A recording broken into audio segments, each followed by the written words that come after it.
Bopper in particular is a very high energy dog, and that helps him cope through lots of flight, lots of running. So his main attribute is that he's not a fear biter, but he's a 100% flight dog. So he has a lot of energy and he has a lot of athleticism, which allows him to stay away and stay safe. So in a way to help reshape that perception, I have to take that option away from him.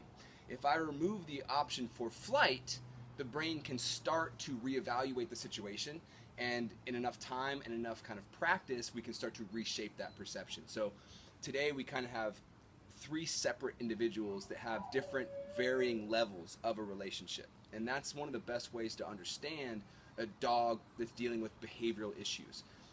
This dog can trust one person, but that doesn't mean he's going to trust people. And so how do we get a dog that is very fearful to be more adoptable, not just with one person, one employee, and he does not like everybody else?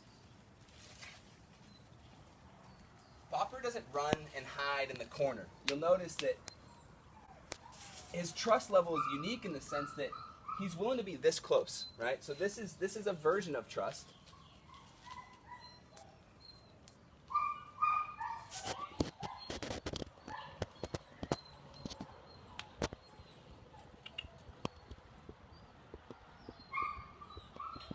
So with one repetition, we've done this once before with Bopper. Notice that we're not dragging. If he were to try and bolt and run away, I would just kind of cinch this up. I would just block it a little bit.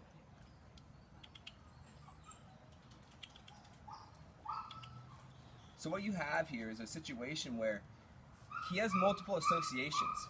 What this kind of teaches us is that human interaction is not as untrustworthy as we might think, but he's got a really good association with the leash.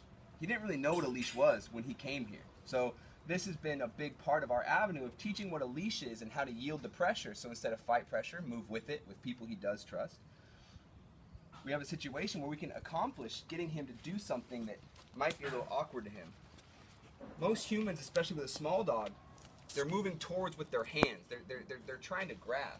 And so me sitting down, making myself a little smaller, and asking more to be in my personal space than be picked up or even be pet. Bopper living in a normal household is gonna have to go to the vet.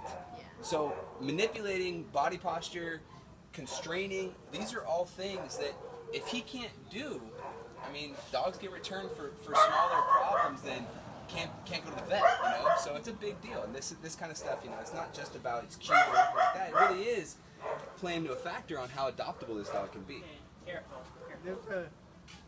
Okay, so we are in the business of adopting dogs out. A lot of our dogs are quote unquote behavioral. So with that being said, we look at our dogs a little bit differently. And to give you an idea, with Bopper, these are just some of the criteria that we look at, okay? So age, energy level, confidence, size, breed, and previous records, okay? So vast majority of dogs that we interact with are dogs in this teen part, this teen frame, 9 months to around 2 years. Very little flexible in those time frames, but generally in that kind of ballpark.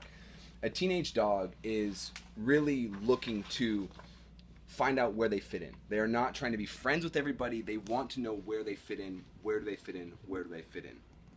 Energy level, with Bopper, you can see that if he was a lower energy dog, the persistence to maintain this coping mechanism is going to be less. So with the amount of energy that he has, requiring at least an hour and a half to around 3 hours a day of activity, that's a point as far as how what kind of adopter needs to put in to make this dog social and fulfilled.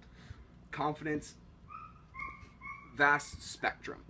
Medium being in the middle, being happy-go-lucky, not the most confident, not fearful, relatively comfortable in their own skin. I put Bopper at medium to low. So not the most fearful of dogs, but definitely not the happy-go-lucky dog right now. Size-wise, under 25 pounds. With that being said, again, risk management can be different. Just being able to, worst case scenario, most people are going to be able to scoop that dog up. They're going to be able to push the envelope of practice easier while managing risk. The breed stuff, I look at power breeds and working breeds, all of the Rottweilers, Huskies, Dobermans, Pit Bulls, and then all the herding breeds, all Jack Russells as well. A lot of these working breeds or power breeds, they perceive physicality, and their tendencies when they're adrenalized are very, very different. So those things need to be kept into account. And then if a dog has ever been returned or has a bite history, these are things that are going to require more responsibility for the potential adopter and owner going forward.